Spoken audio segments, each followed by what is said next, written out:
The warrior in the wine press. Almost kind of like speaks for itself, so the warrior in the wine press. But we all know this is from the book of Judges, and it's talking about a particular character, Gideon. So it's listed in chapters 6, 7, and 8, the life of Gideon. Well, we're not going to read all that. We're just going to take excerpts from it. But today we want to see what we can glean from the life of Gideon. So I go straight into it. Let's start from verse 11. It says, "Now the angel of the Lord came and sat under the terebinth at Ophrah, which belonged to Joash the Abiezrite, while his son Gideon was beating out wheat in the winepress to hide it from the Midianites. And the angel of the Lord appeared to him and said to him, 'The Lord is with you, O mighty man of valor.' And Gideon said to him, 'Please, my Lord, if the Lord is with us, why then has all this happened to us? And where are all his wonderful deeds that our fathers recounted to us, saying, did not the Lord bring us up from Egypt? But now the Lord has forsaken us and given us into the hand of Midian.' And the Lord turned to him and said, 'Go in this might of yours and save Israel from the hand of Midian. Do not I send you?' And he said to him, 'Please, Lord, how can I save Israel? Behold, my clan is the weakest in Manasseh, and I'm the least in my father's house.' And the Lord said to him, 'But I will be with you, and you shall strike the Midianites as one man.'" Have you ever been in a place where, what God is saying about you is not exactly how you're feeling at that point in time? God says you're blessed, but you don't feel too blessed. Yeah? You feel burdened. You're strong, but you're not feeling that. You're more than a conqueror. You're not feeling that. I think we've all been there. You see, and that was the space that Gideon was in. He was not standing in the battlefield. Yeah, he was not leading an army or anything like that. And yet, God calls him a mighty man of valor. Not potential warrior, not someday you're going to be a warrior. He calls him mighty warrior right there and then. So, what does God call you? Because it's important when we read these things that we need to apply them to ourselves. What has God called you to? What has God called me to? Yeah? Or what is he calling me to? What gifts and talents has he given me that I'm doing nothing with? Yeah? What is it on your heart that God has been telling you? Oh, you got to do this, move in this area, that because of fear we have not been doing. Okay? So we need to know that, one of the marvelous things that God does is being able to transform ordinary lives into extraordinary lives. God loves to do that. In the case of Gideon, he wasn't a king, he was not even a prophet, yet we see him as a deliverer that God wants to use to deliver his people. So God looks beyond the external, and he looks and sees what he can make of us. He knows what he can make of us. And he calls us not based on what we see ourselves, but how he sees us. Okay, so let's look at a quick background into this current national crisis that Gideon finds Israel in. Yeah? This was a period in Israel's history where, it was almost like a cycle, yeah, of disobedience. The Israelites will disobey God, and because of that, they will fall into the hands of their enemies. The enemies will now oppress them, and after they've been punished, they've come to the realization that, we now remember God. They go and ask for forgiveness. They repent, and then God comes and delivers them. And when they're delivered, they have now a season where everything is going well, they're living well, they're blossoming, they're prospering. Then they forget God again, worship other idols, and then it's back to the same thing. They get oppressed. So that cycle is there. And in this cycle, Israel had abandoned God, and God had delivered them into the hand. Well, they fall into the hands of the Midianites and the Amalekites and some eastern peoples. And these ones were particularly wicked.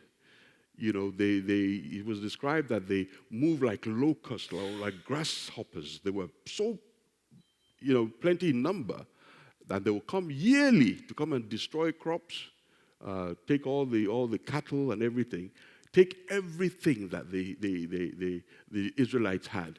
So it wasn't a time of just things were a bit bad.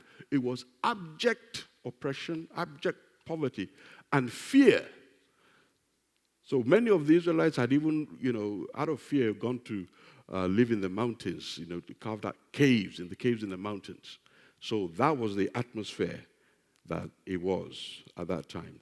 So we can understand to some extent why Gideon is up there, and he's up there in a wine press to hide it from the Midianites. So we hear in verse 11, his son Gideon threshed wheat in the winepress to hide it from the Midianites. Now, we all know that a wine press is not the place where you thresh wheat. Wheat is normally threshed, outside, because you need the wind and everything to help you separate the chaff, from the grain, So he's in the wrong place, yeah, and you begin to wonder when he's there. It probably doesn't look as tidy as we think. I can see him there with all sorts of chaff all over him, and that's not a particularly impressive place for a mighty warrior, to be, okay? So it was out of place. It was like a farmer hiding from life, a warrior hiding from battle, and it's not there. When I look at this, there are other biblical examples of people who, instead of being where they should be, they've been hiding. So he's in good company. We think of other characters like Moses, for example. Yeah, Moses, who tried to do things his own way, and he ended up killing an Egyptian, and then he had to flee from Egypt because of, he feared for his life. So he fled into the land of Midian, and he was there 40 years hiding, until God met him there. We think of Jonah as well. God told him, go to Nineveh and go and tell them. He took off this way, and he boarded a ship, was hiding on the ship, away from what God had commanded him. God met him there. And I think of Elijah. We wonder a lot about that. Elijah, who after the God that answereth by fire, debate, and he had gotten all the prophets of Baal killed, such a victorious event.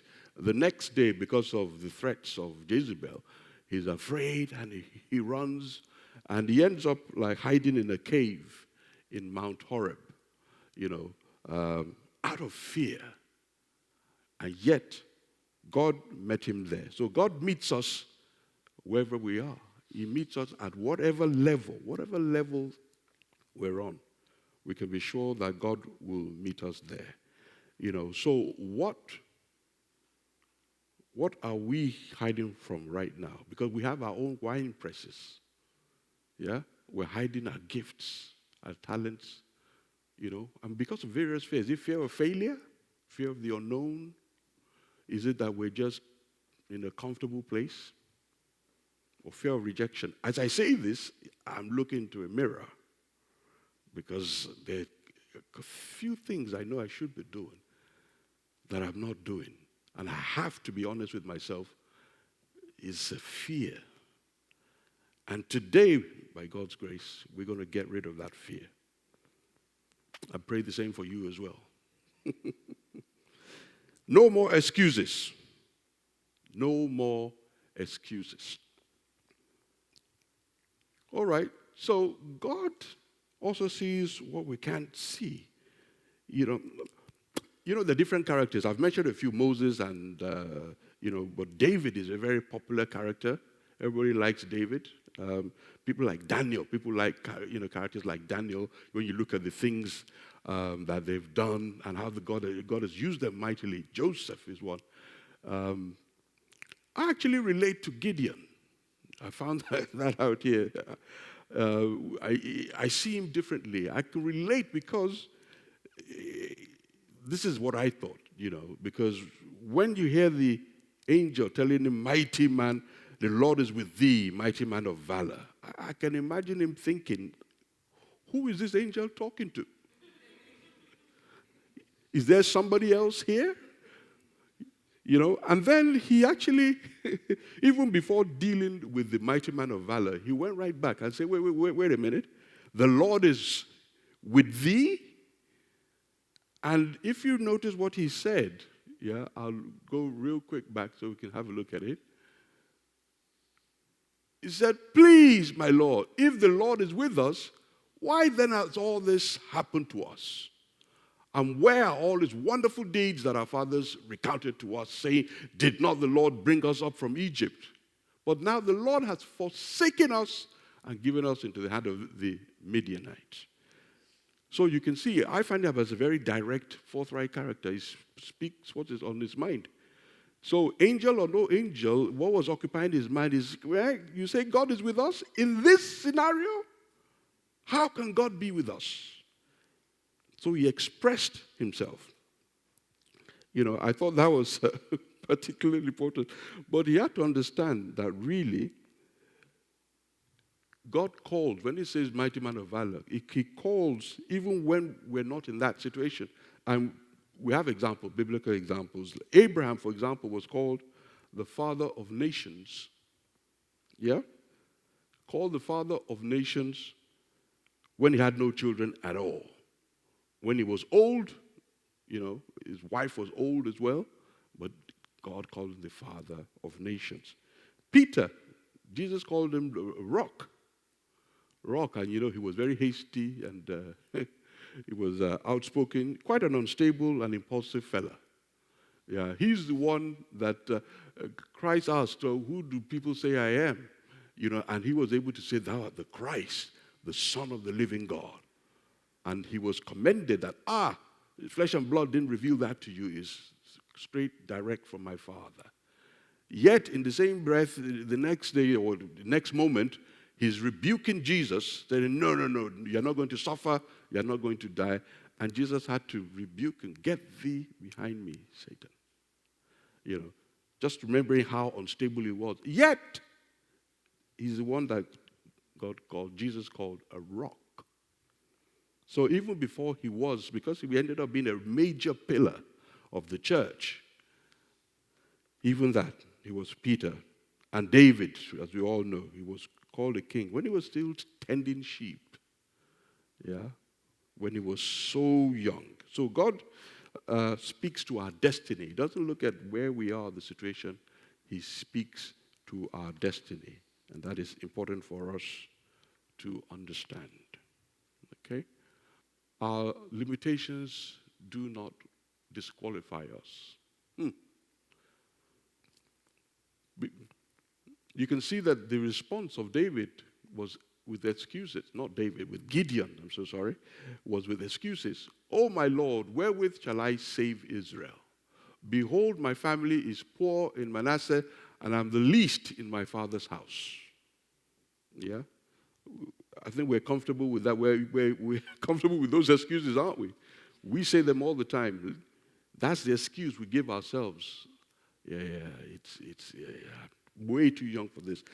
I'll do this when I'm older. Yeah, when I retire, I can spend my time doing this. I'm not educated enough. Yeah, that can actually be a phobia. If for some people that didn't go to formal education, there's a certain feeling that, oh, you're not qualified for stuff. Meanwhile, that is not the case. There's a lot that you can learn, away from formal education. But sometimes people feel that if I haven't gone to an establishment and I haven't been awarded a degree or a certificate, maybe I don't really understand. I'm not qualified. That is not true. I thought I'd just put that in there. Okay? I'm too old, I'm too young, I'm not educated, I don't have enough money. Oh, yeah. That's a that's a good one. That's a powerful one. Let's do this. This is a good idea. This is great. Yeah, but we don't have the money. We got to change our mindset. It's not about money. Money is a tool. And when we want to do something, we should focus on what we want to do and just place that before the Lord. Yeah? How he's going to do it is not, we think money is the way things are going to be done. Not always the case. Just ask for exactly what you want, and leave it to God to actually bring it the way he wants to bring it. Okay? So we think we're inadequate, just the same way Gideon, thinks that. But in the same way, if we are thinking anybody is qualified for anything, somebody like Moses would not have been selected at all, because Moses, to represent God and lead the people of Israel, lead them out of Egypt, couldn't talk properly. He was a stammerer. He stuttered. We will consider that this guy is a stammerer and he had anger management issues. He's not the ideal candidate. We will have thought that David is too young, simple shepherd boy, those of no notable pedigree at all. How can he be king? Yeah, can he even in his whole household, how is he going to deal with his older brothers? I mean, he was the runt of the family. So how can this, he does not qualify at all. We would have thought Peter, as we said, is just an ordinary fisherman and was impulsive. Paul, of all people, Paul was persecuting Christians. They probably assumed that he had a criminal record. You can't use this kind of person. And Timothy was said to be way too young. So if we look at that and then realize that Jesus used them all, God used these people, then we have to start thinking differently about ourselves and what excuses. These excuses are pretty lame, when we have this witness in the Bible of all the different people that God has used for his purpose.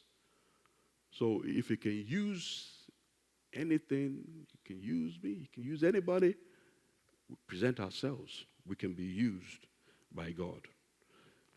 And now the angels, if you notice, the angel, when he was responding to Gideon, what I noticed was that it was almost like if he disregarded all of Gideon's excuses.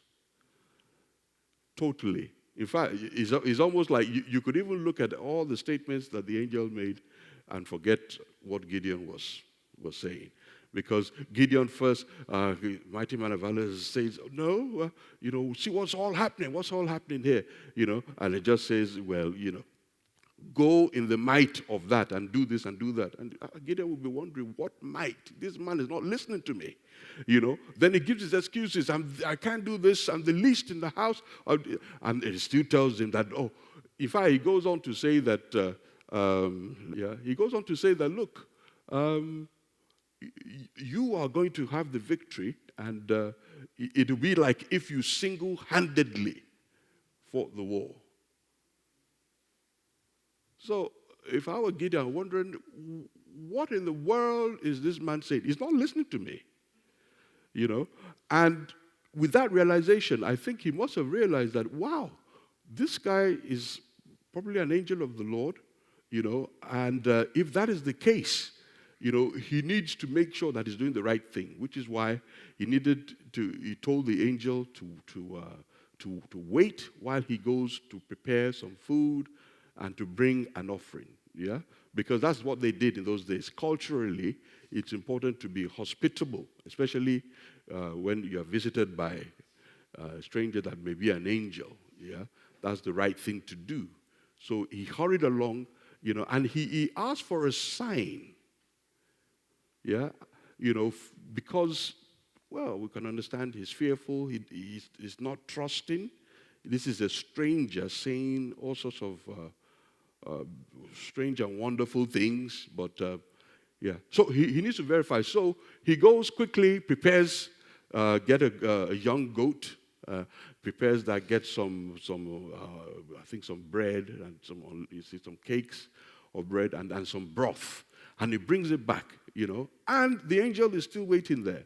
So the angel tells him, okay, put the stuff, put it on a rock, and pour the broth out on the meat and on the bread and everything like that. And then the angel takes his staff, puts it on the rock, and fire comes up, devours, the offering, and the angel disappears. So Gideon, not the bravest, he realized that, this is an angel. And he says, he says, oh, alas, I have seen God. Yeah? Alas, Lord God, because I have seen an angel of the Lord face to face. Yeah. Loosely translated in his panic, to me, that would have sounded like, yay, my God, I'm going to die. Because he knows seeing the face of the Lord, of the angel of the Lord, could result in death. But he's affirmed that, okay, you're not going to die. So, but from then on, he realizes from that first encounter that, yeah, okay, this was a visitation from God. And so we can see the beginning of trust. Okay, so the next thing we know is that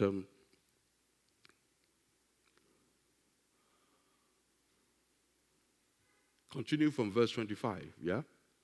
Now it came to pass the same night that the Lord said to him, take your father's young bull, the second bull of 7 years old, and tear down the altar of Baal that your father has, and cut down the wooden image that is beside it, and build an altar to the Lord your God on top of this rock in the proper arrangement. And take the second bull and offer a burnt sacrifice with the wood of the image, which you shall cut down. So before Gideon could be used publicly, he had to first clean up his own backyard, so to speak. Because in his father's house, they had, altar. They were worshiping Baal, which was horrible. So they had that there. And so God tells Gideon, he's got to tear that down first, and build an altar to the Lord. And because Gideon was afraid, he did it not in the daytime, at night. He took 10 of his servants and he broke it down. And the wood that they're talking about that's the idol. I think they call it the Asherah or something, to Baal. And that was a major statement because he burning that on an altar to Christ. And the bull that he was taking is the prized bull of his father.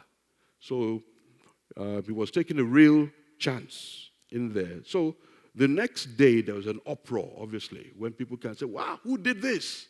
And they did the investigation, found that it was Gideon, and came up to Gideon's father and said, bring him out, he must die. They wanted to kill him, But we thank God that this act I think it touched Joash, Gideon's father, because he defended his son. Yeah, God gave him wisdom to defend by letting them know that, look, are you going to plead for Baal? If he's a god, let him contend for himself. And so the people left it like that. And from that day, they called Gideon Jerubbaal, which means, let Baal contend with him. So the first act and the first step that Gideon took was to clean up his own house, make sure that there's no active sin going on. So he took that first step in obedience, and you could see things beginning to work. Yeah. Now you can see his own father coming to his senses that, okay, this God that they've been serving, this Baal, is actually not powerful at all. If Gideon, of all people, can do that, and Gideon is strutting about and nothing is happening to him, then these idols, they're not to be feared. They're not powerful. So even right from there, Gideon's moving around was like a witness. Yeah, it reminds me of, is it Paul, when they went to one island and a very poisonous snake, came up and bit him. And all he did was just shake the snake off, And people were looking at him, expecting him to die any second, and he didn't die. That was a major witness to those people. In the same way, I can imagine Gideon walking around, nothing happening to him, and they look at him, all these sacrifices they've been making to this God. This guy just came and broke down everything, and nothing is happening to him. So you can see things changing in his life. Okay? And what can we learn from this? Is we've got to set our own house in order, because we can't serve God or do mighty things if we are tolerating active sin in our lives. So if there's anything that we're holding on to or anything we're clinging on to, that's a no-no. We need to knock down those idols, confess the sin, and deal with it, return to full obedience to God. Okay? So continuing, we're not reading it, but what did happen is that the Midianites and the Amalekites and some eastern people, they came, amassed themselves. They say they amassed themselves, they crossed the river Jordan into the valley of Jezreel. Yeah, they come in to kind of loot and to destroy as they normally do on a yearly basis. So when they came there, they gathered themselves around 135,000. Okay, we are told, And the Spirit of the Lord falls on Gideon, and he blows a trumpet, summoning all the neighboring tribes. And miraculously, he's able to amass 32,000 people, which is something, because nobody could show up in the first case. But because of the Spirit of the Lord, all that happened. Now you'll have thought that, well, yes, things are happening. The Spirit of the Lord has come upon him, that, he should be ready now to do what God has called him to do. I think Gideon still requires some more assurances. And I'm not ashamed to say that I relate to that. Keeping it real. Sometimes we just need that assurance, okay? And so what does he do? He comes to ask for a test. Fleece. So in 36, Gideon said to God, if you will save Israel by my hand, as you have said, look, I shall put a fleece of wool on the threshing floor. If there is dew on the fleece only, and it is drier on all the ground, then I shall know that you will save Israel by my hand, as you have said. And it was so. When he rose early the next morning and squeezed the fleece together, he wrung the dew out of the fleece, a bowl full of water. So he asked for that, and God did it. Wow, dry all around? Oh, wow. Okay. Right, so I guess he should be ready for battle now. No. He said, please don't be angry with me, And he came again, and he asked for the opposite. He said, let there be dew all around, but the fleece, let the fleece be dry. And God didn't rebuke him. The angel didn't rebuke him. He did it. So the next morning he went there, he found, God had done this and everything, and that gave him the conviction, at least the trust that, something can happen now. Okay? What strikes me there is the willingness God shows, even with all those frequent, assurances that Gideon was seeking. And that kind of encouraged me, because he's not the only one. I think of Abraham. When Abraham was, when God was telling him, will he hide it from Abraham? No. He's telling him he's going to destroy Sodom and Gomorrah. And because Lot was there, Abraham was saying, God, if there are 40 or 50 people, that's what it started with a high number. Will you destroy? God said no. And he was bold enough to come again and ask, and God said, no. Then he said, please don't be angry with me. Let me ask one more time. And then he asked again. The amazing thing in all of this, notice that God still answers. So God's willingness to provide these assurances shows he's very patient with us. His understanding of our human frailty and patient, is very gracious. And so I would like to encourage, because some people might say, fleeces showing a lack of faith. No, it's very useful. Whatever you need, ask. I have used fleeces before, so no wonder I identify with Gideon. Yeah, but it's important. Whatever you need to develop that trust and faith, is a tool at our disposal. Okay? So, we now have a situation where, after gathering the 32,000 soldiers, in fact, when you look at it, they're facing 135,000, we're told. 135,000. I would feel better, I don't know about you, if I was facing 135,000.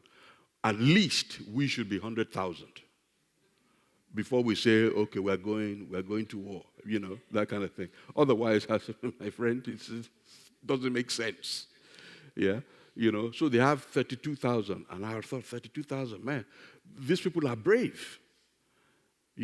Faith is activated in their life with 32,000. So when God comes and tells them that, no, it is too much.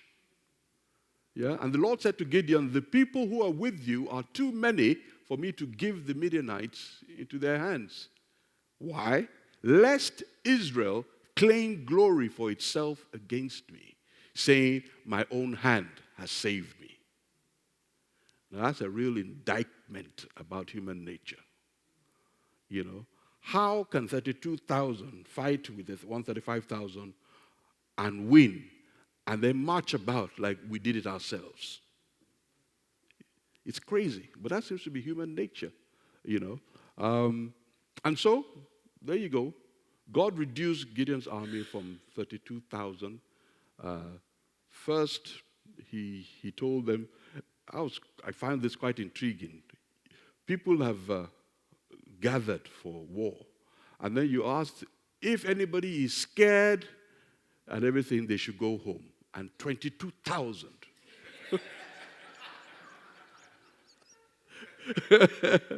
You would have wondered, what made you come in the first place? How did you get here? Because nobody forced you. They blew a trumpet, You didn't have to come. It's up to you. You came here. And then they say, you're people that are scared. And everybody leaves. I wonder how Gideon was felt. But then with the 10,000, which is bad enough, because there's still too many. 10,000 to fight 135,000? And so he tells them, take them to the stream. I'll show you the ones that he wants. So he goes to the stream. There are some who kneel down and drink the water by scooping it and putting them out, lapping the water. There are some who actually just fall down and lap it like a dog. And the Lord tells them, no.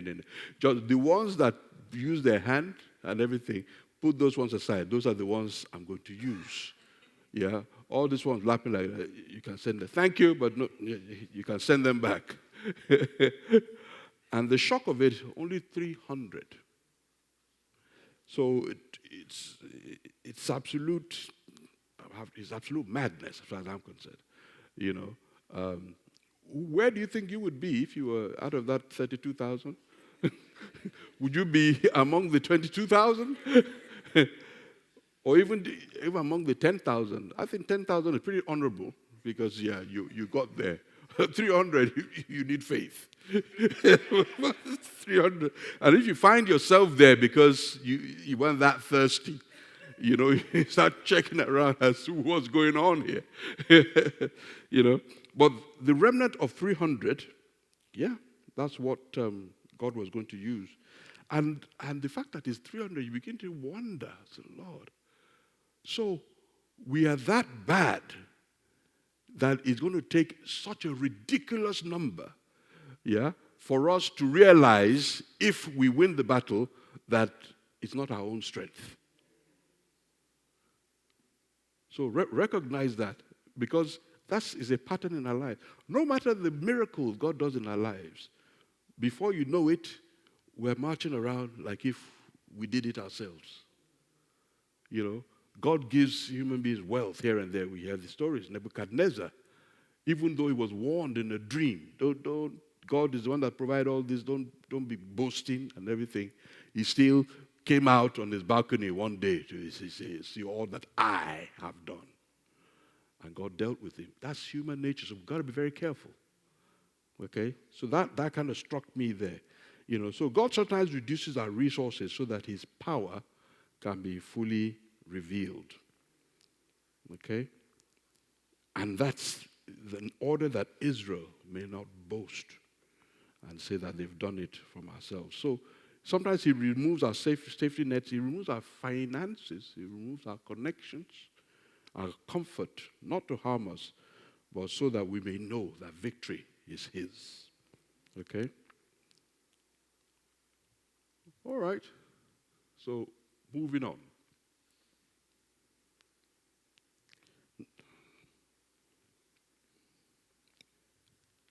The battle is won before it is fought. Now, with all this assurance, that God had given Gideon, he had appeared to him personally. He had taken a sacrifice, disappeared before him, continually speaking with him. He had, saved him, shown him from the breaking down of the altar of Baal, that Baal couldn't do anything, He had answered the fleeces, and the Holy Spirit had come upon him, and he's able to amass from frightened, fearful people 32,000 who God has whittled down. One would have thought, yes, okay, Gideon, let's go now. Let's go to battle. Gideon is still not ready. He still needs some kind of assurance, confirmation. So, before the battle, God allowed Gideon to overhear, a conversation from one of the Midianite soldiers, because it tells them, it says, if you're afraid, go down to the camp. So where the Midianites and the Amalekites are all gathered, God told him, go down to the camp, and if you're afraid, take one of your assistants with you. So he goes there and he overhears, just by the end of time, he overhears the Midianite telling about a dream about a loaf of barley. He said they had a dream, a loaf of barley rolled into the camp and toppled a tent in the camp. And he interpreted that dream as that, God has given the Midianites into the hands of Gideon. So Gideon heard that even these people, they're having dreams and thinking that Gideon has already won, that they've already won the battle. He was encouraged with that. That was the final encouragement that he had, So he went back, and, started, to tell them, let's go to battle. We're ready. That's all the confirmation we need. The victory has been given to us. Yeah. The lesson there is that God knows we need encouragement, and he can use the most unexpected resources to provide that encouragement. So in all of this, I take note that, there's nothing wrong in my not demonstrating or having that faith immediately, but I have the assurance that I can keep asking God to help me, And God will always make sure that he gives us that encouragement that we need for the battle. Yeah? And now, what did they use for battle? Yeah? Strategy, isn't it? Yeah? We're now 300 men.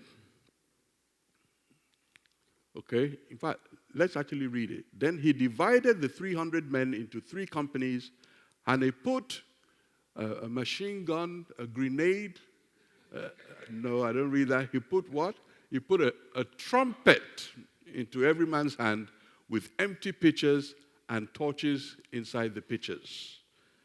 Yeah, that's more like if we're going to do a parade down to the river to collect water. You begin to wonder, what's wrong with Gideon and this river that keeps taking us to the stream? Because those are not instruments of warfare. And he said to them, look at me and do likewise. Watch, and when I come to the edge of the camp, you shall do as I do. When I blow the trumpet, I and all who are with me, then you also blow the trumpet on every side of the whole camp and say, the sword of the Lord and of Gideon. So that's the strategy. That's the sophisticated weaponry, that they used. But they actually do that, and you can imagine the imagery of it all. Surround the camp, the camp that is not expecting any resistance. We've plundered these people are depressed, they've never been able to come out against us, so they're wide open, and it's at night, all of a sudden, with all the dreams that they've been having and the conviction that they're going to be defeated, their morale is already low. And then all of a sudden they hear the fire lights, and then the cracking of the pot, boom, look like explosions, and the battle cry, the trumpet, like an army is descending upon them. They get confused, they panic, and they turn on each other. So without a single strike, they kill each other, and a few thousand of them run away, but the others, they kill themselves. Wouldn't you like to be one of the 300 then? Because without not a single arrow, not a sword cut, they kill themselves. So God's methods may not make sense to us, but they're always effective. What we have to do, our job is simply obedience. Obedience, we don't have to understand. It's just simply because it's not going to make sense to us. What does the Bible say? It says, my thoughts are not your thoughts. My ways, your ways. How do we, with our own little limited knowledge, how can we fathom exactly all the majesty of God and what he does? So applying it to our own situations again, once we move in faith, we've got to trust God, for how he's going to give us the victory.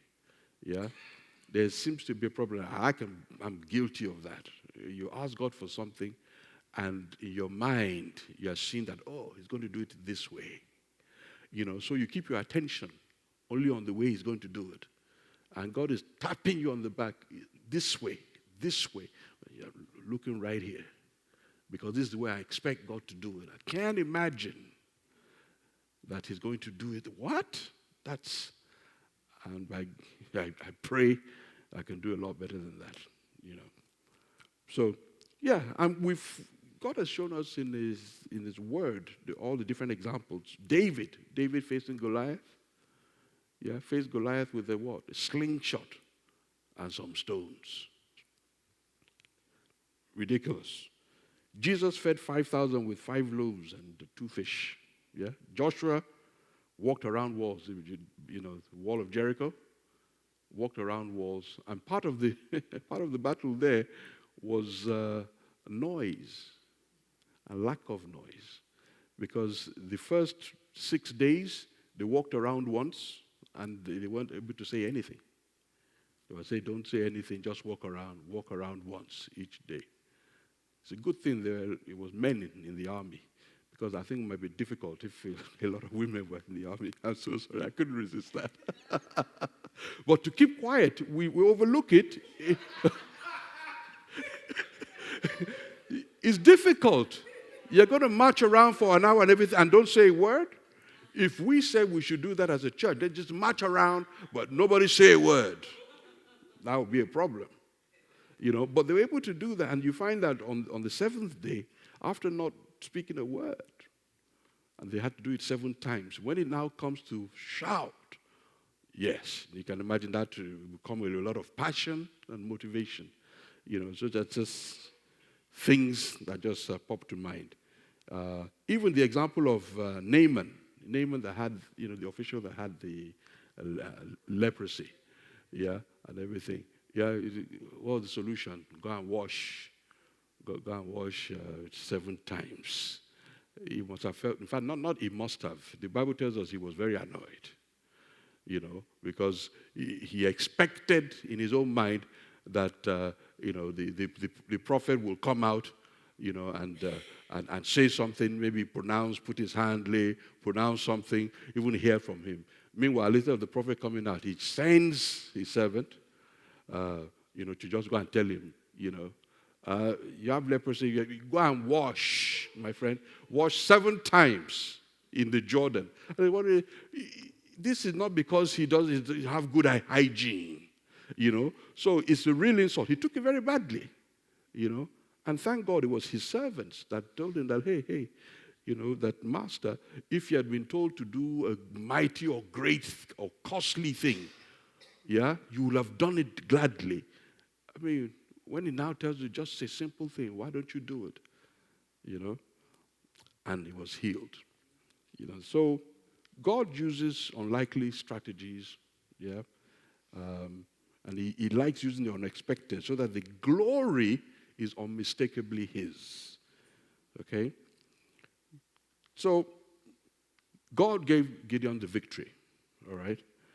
Now with the victory, we have to be very careful, because what happens? They asked Gideon now that, look, you got us the victory, that we want to make you king. We want you, your son, your grandson to be king over us. And Gideon has the good sense, and humility to know that it's God that had the victory, and to say, no, he's not going to be king over them, which I think was fantastic. And that should have been a full stop, and would have said, oh, Gideon, there you go. But Gideon asked for one thing. He asked that they provide earrings or rings, whatever, each of them. Each might contribute a ring, and with that, he made a golden ephod, which looked like, see the picture on the bottom left, It looks more like that, because an ephod is like the priestly garment. So he made a priestly garment of gold, an image of that. And I think he probably, had good intentions, Maybe that is to commemorate as a memorial what God had done for them, okay? But unfortunately, the children of Israel, it is their love for worshiping idols, They started worshiping that particular image that he made, They started worshiping it, and it was counted, as it says there, Gideon made an ephod and set it up in the city of Ophrah, and all Israel played the harlot with it. It became a snare to Gideon and to his house. So if you read more about Gideon there, you find that he started well, okay, but he had a bit of problem at the end. It affected him there, and when he affected his family, is that he I don't know what happens because God gave him 40 good years. Israel had 40 years of peace. But during that time, Gideon, they said he had 70 sons. And then he had one son from a concubine called Abimelech, who did a lot of evil. Maybe because of that situation, being a concubine son. But 70 sons, so he had many wives. Unlike Solomon, they didn't give the number, but he had many wives. So by the time you have 70 sons, we don't know how many daughters, you know. So I think that kind of threw him away, in the last moment as well. And so his last steps weren't as fruitful. But we see from his life how, God used him mightily, And from this, when I look at this ephod, we know we can learn something from that as well. Learn that we have to be very careful even at the point where we have the victory, because we're very susceptible to error. Yeah, all this one of making an ephod, I don't know, that wasn't a good idea. It reminded me of even Jephthah. Remember the story of Jephthah that he asked God to help him win the victory, won the battle and everything, and the first thing he said, he said, yes, the first thing that comes out of my house, when he gets home to greet him, he's going to offer up to the Lord as a sacrifice. That was not a wise thing to do, So it's something we need to be very careful of. Yeah, at that point when we have the victory, let's not go to our head. We have to remain humble and be careful of what we say and things like that. Okay? So there's that danger. So, practical applications. I know we've talked quite a bit. Okay, how to come out of your wine press is, look, we need to identify our fear. What is it? Yeah, and if we can identify it, what we're hiding from, at least we know knowing the problem is half the problem solved. Yeah, let's really search our hearts. What are the things that we're not doing that we ought to be doing and we're avoiding? Okay, we've got to listen to God's voice.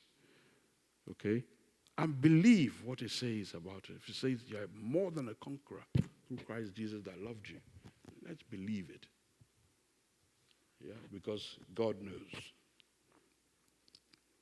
Yeah, take one step of obedience. That's what Gideon did.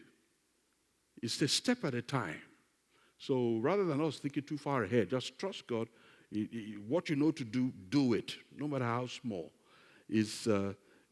Faith goes, when it grows when we act. So do a little bit there, then a little bit there, and before you know it, we're moving in leaps and bounds. And we should stop focusing on our limitations. Yeah, there are always excuses, but God uses anybody. In fact, He delights to use those that feel unqualified. Because rather than choosing the qualified, He qualifies the people that He chooses. Okay, so we have no excuse. And then we need to trust God's process. We've got to trust Him absolutely. It's not the way that we think it should be done, but the way God wants it done. Okay? So just a closing illustration here. I got this. I saw this. I thought, this was pretty illustrative. That a boy watched a sculpture chip away at a block of marble. Weeks later, a magnificent lion emerged. The boy asked, "How did you know there was a lion inside the stone?" The sculptor smiled.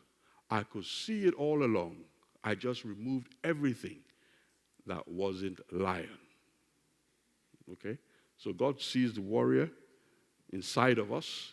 He's chipping away the things that are not lion. The fear, doubt, insecurity, pride is chipping away so that the warrior that He has placed in us can emerge. Yeah. So the final question really is not, is there a warrior inside? Is there a warrior in the wine press? No, that's not the question. The question is, will the warrior come out? That is the question. Because God has not called us to spend our life hiding. No. He has called us to influence. We're leaders. He has called us to overcome. Okay?